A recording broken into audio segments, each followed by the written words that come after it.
അധ്യായം 3. മരണത്തിന്റെ താഴ്വര.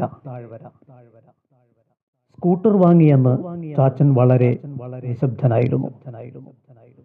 സന്തോഷമില്ലാത്തതുകൊണ്ടല്ല, ജീവിതത്തിൽ പിന്നിടുന്ന വഴികളിൽ ഉള്ളംകൈയിൽ കോരിയെടുത്ത് സൂക്ഷിക്കുന്ന ചില നേട്ടങ്ങൾ, പലതും സ്വപ്നങ്ങളായിരുന്നു ചാച്ചന്. അത്തരം ചില സ്വപ്നങ്ങൾ പകൽ പോലെ യാഥാർത്ഥ്യമാകുമ്പോൾ ചാച്ചൻ അകാലത്തിൽ കൊഴിഞ്ഞുപോയ തന്റെ കൂടപ്പിറപ്പുകളെ ഓർക്കും. പടവെട്ടാനായി ശത്രുക്കൾക്ക് മുന്നിൽ പടക്കളത്തിൽ തനിച്ചു നിർത്തിയിട്ട് കടന്നുപോയവരാണ് അവരൊക്കെ. തന്റെ കുഞ്ഞുങ്ങൾക്ക് ബന്ധുബലത്തിന്റെ കരുതലില്ലല്ലോ എന്നോർത്ത് ചാച്ചൻ സങ്കടപ്പെട്ടു. അവർക്കാർക്കും സന്തതികളോ സന്തതി പരമ്പരകളോ ഉണ്ടായിരുന്നില്ല. എല്ലാവരും അവകാശികളില്ലാതെ കെട്ടടങ്ങി. ആ കുലയിൽ അവശേഷിച്ചതാകട്ടെ ചാച്ചനും ഒരു സഹോദരിയും മാത്രം. ചാച്ചന് 3 മാസം പ്രായമുള്ളപ്പോഴാണ് അച്ഛൻ മരിക്കുന്നത്. നല്ലൊരു അപ്പച്ചൻ വിശ്വാസിയായിരുന്നു ചാച്ചന്റെ അച്ഛൻ. പറമ്പിന്റെ അതിരിലായിരുന്നു അന്ന് മന്ദിരം. ഹാജർ ബുക്കിലെ 1ാമത്തെ പേരുകാരനായിരുന്നു ചാച്ചന്റെ അച്ഛൻ. പെട്ടെന്നുള്ള അച്ഛന്റെ മരണത്തോടെ ചാച്ചന്റെയൊക്കെ ജീവിതത്തിൽ ദാരിദ്ര്യം വേരുറച്ചു. അവർ 4 മക്കളായിരുന്നു. ഏറ്റവും ഇളയതായിരുന്നു ചാച്ചൻ. പിതാവിന്റെ മരണത്തോടെ വല്ലാത്തൊരു ശൂന്യത ചാച്ചൻ അനുഭവപ്പെട്ടു. തലയെടുപ്പോടെ ചില്ലകൾ വീശി ഇല പടർത്തി വിരിഞ്ഞു നിന്നിരുന്ന വൻമരം മുറിച്ചു മാറ്റിയതുപോലെ. ആശ്വാസത്തോടെ വിളിയും വർത്തമാനങ്ങളുമായി ആരും പടികടന്നു വന്നില്ല. പറക്കമുറ്റാത്ത കുഞ്ഞുങ്ങളെയും കൊണ്ട് താൻ എന്തു ചെയ്യുമെന്നോർത്ത് ചാച്ചന്റെ അമ്മ നന്നേ വിഷമിച്ചു. അമ്മച്ചിക്കുണ്ടായിരുന്ന ഏക ആശ്രയം മന്ദിരത്തിൽ ആരാധനയ്ക്ക് വന്നിരുന്ന അമ്മച്ചിമാരുടെ സാമീപ്യമായിരുന്നു. അവർ ഏറെ നേരം അമ്മച്ചിയോടൊപ്പം വന്നിരുന്ന് സംസാരിക്കും, പാട്ടുകൾ പാടും, അപ്പച്ചൻ കഥകൾ അയവിറക്കും. അതൊരു ഗുരുദേവ വിശ്വാസിയുടെ ജീവിതമായിരുന്നു. ചാച്ചന്റെ അച്ഛന്റെ ഇളയ സഹോദരനായ വാലുപറമ്പിൽ ഭാസ്കരനച്ചാന് നല്ലൊരു വീട് ഞങ്ങളുടെ വീടിനടുത്തായി ഉണ്ടായിരുന്നു. ഭാസ്കരനച്ചാന്റെ ഭാര്യയായിരുന്നു പുതുപ്പറമ്പിൽ ആടമ്മ. ചെറുപ്പത്തിൽ ആടമ്മയെ ഞാൻ ധാരാളം കണ്ടിട്ടുണ്ട്. എന്നെ വലിയ ഇഷ്ടമായിരുന്നു. അവർക്ക് കുട്ടികൾ ഉണ്ടായിരുന്നില്ല. ഞായറാഴ്ച മന്ദിരത്തിൽ വരുന്ന അമ്മച്ചിമാർ അമ്മയുടെ കൂടെ അവിടെയാണ് താമസിക്കുന്നത്. ചാച്ചൻ മുറ്റത്തുകൂടി നടന്ന് ഇപ്പോൾ വന്നെത്തി നിൽക്കുന്നത് ആടമ്മയുടെ ആ വീടിന് മുന്നിലാണ്. ഒരു നീണ്ട വരാന്ത, 4 or 5 തടിത്തൂണുകൾ. വരാന്തയ്ക്ക് അരഭിത്തി കെട്ടിയിട്ടുണ്ട്. വരാന്തയിൽ നിന്നും നേരിട്ട് പ്രവേശിക്കാവുന്ന 2 മുറികൾ. അടുക്കള. നല്ല ഓടിട്ട കൊച്ച് സുന്ദരമായ ഒരു വീട്. എല്ലായിടത്തും തണൽ വീശിക്കൊണ്ട് ഒരു പടർപ്പൻ പുളിമരം മുറ്റത്ത് നിൽപ്പുണ്ട്. വീടിന്റെ പടികൾ കടന്ന് ചാച്ചൻ വരാന്തയിലേക്ക് കയറി. അവിടെ ഇപ്പോൾ ആരും താമസമില്ല. ഞങ്ങൾ പുതിയ വീട്ടിലേക്ക് മാറിയതോടെ അവിടം ശൂന്യമായി. വീടടച്ചിട്ടു. ചാച്ചൻ കടന്നുപോയ തന്റെ കൂടപ്പിറപ്പുകളോട് വരാന്തയിലിരുന്ന് സംസാരിക്കുകയാണ്. ആരൊക്കെയാണ് ചാച്ചന് ചുറ്റുമിരിക്കുന്നത്? എനിക്കാരെയും അറിയില്ല. ഞാൻ ആരെയും കണ്ടിട്ടില്ല. അവരൊക്കെ ഞാൻ ജനിക്കുന്നതിന് എത്രയോ വർഷങ്ങൾക്ക് മുമ്പ് മൺമറഞ്ഞു പോയിരുന്നു. ആകെ ഞാൻ കണ്ടിട്ടുള്ളത് കൊണ്ടുപറമ്പിൽ കൊച്ചമ്മയാണ്, ചാച്ചന്റെ ഏക സഹോദരി. ചാച്ചന്റെ ഇടതുവശത്തിരിക്കുന്നത് അപ്പാപ്പനാണെന്ന് തോന്നുന്നു, അച്ഛന്റെ മൂത്ത ജ്യേഷ്ഠൻ. അപ്പാപ്പൻ 10ാം വയസ്സിൽ പനി ബാധിച്ചാണ് മരണമടഞ്ഞത്. അതൊരു വലിയ സംഭവമായിരുന്നു. ഒരു ഇടവമാസക്കാലം. ആകാശം ശക്തമായി ചോർന്നൊലിക്കുന്ന മഴ നിർത്താതെ പെയ്യുകയാണ്. 2-3 ദിവസമായി മഴ തുടരുന്നു.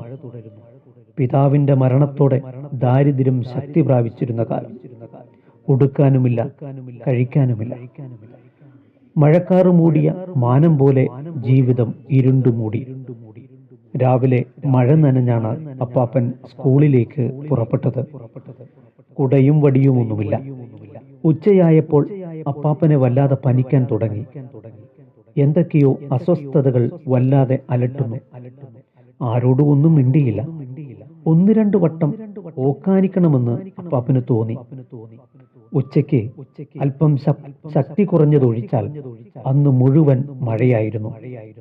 അപ്പാപ്പൻ സ്കൂള് വിട്ട് വീട്ടിലേക്ക് വന്നതും മഴ നനഞ്ഞായിരുന്നു.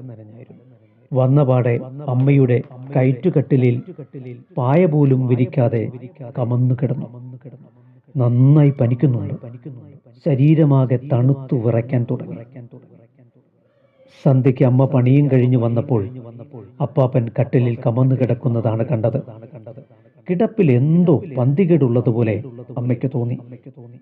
ഇതെന്താ ഇങ്ങനെ? എന്റെ അപ്പച്ച, എന്റെ കുഞ്ഞിന് ഇതെന്ത് പറ്റി? അമ്മ കുലുക്കി വിളിച്ചു. എന്നാൽ വെളിപ്പാടകലം കടന്ന് അപ്പാപ്പൻ ദൈവത്തിങ്കൽ നിദ്ര പ്രാപിച്ചിരുന്നു. മരണത്തിന്റെ ഇരുൾവനത്തിൽപ്പെട്ട് ചാച്ചനും ശേഷിക്കുന്ന കൂടപ്പിറപ്പുകളും തപ്പിത്തടഞ്ഞു. മഴക്കാലമാണ്. അമ്മച്ചിക്ക് പണിയില്ല. ദാരിദ്ര്യമടക്കി ഭരിക്കുന്ന ഒരു വീടും അതിലെ ജീവിതങ്ങളും. ചാച്ചന്റെ സഹോദരിയുടെ പഠിപ്പ് പൂർണ്ണമായും മുടങ്ങി.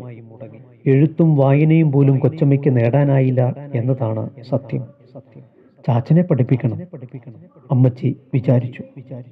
അപ്പച്ചന്റെ വാക്കുകൾ അങ്ങനെയായിരുന്നല്ലോ.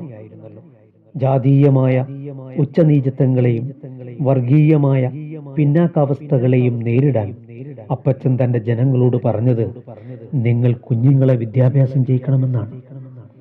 എനിക്ക് 1000 BA-ക്കാരെ വേണമെന്നാണ് അപ്പച്ചൻ പറഞ്ഞു. ആ വാക്കുകൾ അമ്മയുടെ നെഞ്ചിൽ പെരുമ്പറ പോലെ മുഴങ്ങിക്കൊണ്ടേയിരിക്കുന്നു. ചാച്ചന്റെ മൂത്ത സഹോദരൻ കുഞ്ഞ് അമ്മയോടൊപ്പം കൂലിപ്പണിക്കിറങ്ങി തുടങ്ങി. കളപറിക്കാനും പാടത്ത് ഞാറ് നടാനും കട്ടകുത്താനുമൊക്കെ പോയി തുടങ്ങി. പ്രിയപ്പെട്ടവരുടെ വിയോഗങ്ങൾ സൃഷ്ടിച്ച വേദനയുടെ പുകച്ചിലുകൾ കാലം കുറേശ്ശെ ആറ്റി. ഒഴിയാബാധയായിരുന്ന ദാരിദ്ര്യത്തിന് നേരിയ ശമനം വന്നിട്ടുണ്ട്. എങ്കിലും ജീവിതത്തിന്റെ സ്ഥായീഭാവത്തിന് കാര്യമായ മാറ്റമൊന്നും വന്നില്ല. ഇരുളിന്റെ നേർത്ത പടലങ്ങൾ സന്തോഷത്തിന്റെ മുള പൊട്ടാൻ അനുവദിക്കാതെ പിന്തുടരുന്നത് പോലെ. നൊമ്പരങ്ങളുടെ ആഴക്കയങ്ങളിൽ നിന്നും മുക്തമാവാൻ കഴിയുന്നില്ല. ജീർണിച്ചതൊക്കെയും ദഹനം കിട്ടാതെ എവിടെയൊക്കെയോ ദുർഗന്ധം പരത്തി കൂടെ തന്നെ ഉള്ളതുപോലെ. സന്ധ്യാനേരങ്ങളിൽ ചാച്ചനും അമ്മച്ചിയും പാട്ടുപാടി അപ്പച്ചനോട് പ്രാർത്ഥിച്ചു. ദൈവമേ, അപ്പച്ച, ഞാൻ ഈ പറക്കമുറ്റാത്ത കുഞ്ഞുങ്ങളെയും കൊണ്ട് ഇനി എങ്ങോട്ടാണ് പോകേണ്ടത്? എന്നെയും കുഞ്ഞുങ്ങളെയും ഇവിടെ നിന്ന് ഓടിക്കാൻ ശത്രുക്കൾ ശ്രമിക്കുകയാണ് അപ്പച്ച. അമ്മച്ചിയുടെ കണ്ണുകൾ നിറഞ്ഞൊഴുകി. പ്രാർത്ഥനയിൽ അമ്മച്ചി പറഞ്ഞതൊന്നും ചാച്ചന് മനസ്സിലായില്ല. എന്തോ ഇരുളുമൂടി കിടപ്പുണ്ടെന്ന് ബോധ്യമായി. വിധവയും അനാഥരെയും സദാദീനം നന്നായി പോറ്റുന്നു നീ. അമ്മച്ചി പാട്ടുപാടി കണ്ണീരിന്റെ ചിറകിലേറി വേദനയുടെ നീറ്റലും കടന്ന് ആശ്വാസത്തിന്റെയും പ്രതീക്ഷയുടെയും വിഹായസിൽ ലയിച്ചു. പ്രാർത്ഥന കഴിഞ്ഞപ്പോൾ ചാച്ചൻ അമ്മച്ചിയോട് തിരക്കി, അമ്മേ, അമ്മേ, ആരാണ് നമ്മുടെ ശത്രുക്കൾ? കുറെ നേരം നിശബ്ദത പിന്തുടർന്നു. ഒടുവിൽ ചാച്ചന്റെ കണ്ണുകളിലേക്ക് നോക്കിക്കൊണ്ട് മുടിയിഴകളിലൂടെ കൈകൾ മെല്ലെ തഴുകി അമ്മച്ചി പറഞ്ഞു, ഇവിടം വിട്ട് നമുക്ക് എങ്ങും പോകണ്ട മോനെ. ഇത് നിന്റെ അപ്പന്റെ മണ്ണാണ്.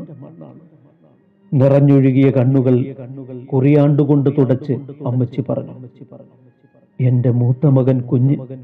ചെറുപ്പത്തിലെ അവന് പണിക്കിറങ്ങേണ്ടി വന്നു. അവനെ എനിക്ക് പഠിപ്പിക്കാൻ കഴിഞ്ഞില്ല. കണ്ടില്ലേ, വെയിലേറ്റ് അവനാകെ കരുവാളിച്ചു പോയിരിക്കുന്നു. അവനൊരു ജീവിതം വേണം. അപ്പച്ച, ഞങ്ങളെ കാത്തോളണം. ഓരോ നാഴികയിലും അപ്പച്ചന്റെ പാട്ടുകൾ ഹൃദയത്തിന്റെ കാതുകളിൽ മുഴങ്ങിക്കൊണ്ടേയിരുന്നു. വ്യാഴാഴ്ച സന്ധ്യാരാധനയ്ക്ക് മന്ദിരത്തിൽ വരുന്ന അമ്മച്ചിമാർ ചാച്ചന്റെ വീട്ടിലാണ് താമസിച്ചിരുന്നത്. പിറ്റേന്ന് പ്രഭാതത്തിൽ അവരോടൊപ്പം പാടിയ പാട്ടുകൾ നെഞ്ചകപ്പാടുകൾ ഔഷധത്തിന്റെ ആശ്വാസം പകർന്നു. 18 വയസ്സ് പൂർത്തിയായപ്പോൾ ചാച്ചന്റെ സഹോദരി കൊച്ചമ്മയ്ക്ക് വാകത്താനത്തു നിന്നും ഒരു വിവാഹാലോചന വന്നു. സഭാക്കാരനാണ്. അപ്പച്ചന്റെ കൃപ കൊണ്ട് കല്യാണം നടന്നു. എല്ലാവർക്കും അതൊരു വലിയ ആശ്വാസമായി. കൂടപ്പിറപ്പുകളെല്ലാം കൂട്ടം പിരിഞ്ഞുപോയി. ചിലർ മരണത്തിലേക്കും മറ്റു ചിലർ ജീവിതത്തിലേക്കും. ചാച്ചൻ തനിച്ചാവുന്നത്. ചാച്ചന്റെ ലോകം അമ്മച്ചിയിലേക്ക് ചുരുങ്ങിയതുപോലെ. അനാഥത്വത്തിന്റെ ക്ലാവ് പിടിച്ച ഇടനാഴിയെ മുന്നിൽ കണ്ട് ചാച്ചൻ പടഞ്ഞെണീറ്റു. ചുറ്റും നോക്കി. അടുത്തുള്ള കയറ്റുകട്ടിലിൽ അമ്മച്ചി കിടക്കുന്നു. ഉറക്കത്തിലാണ്. താൻ കണ്ടത് ഒരു സ്വപ്നമായിരുന്നു. കൊച്ചമ്മയെ വാകത്താനത്തേക്ക് യാത്രയാക്കിയതോടെ എന്തോ മനസ്സിന് വല്ലാത്ത വിഷമം. തനിച്ചാവുന്നത് പോലെ, ഒറ്റയ്ക്കാവുന്നത് പോലെ.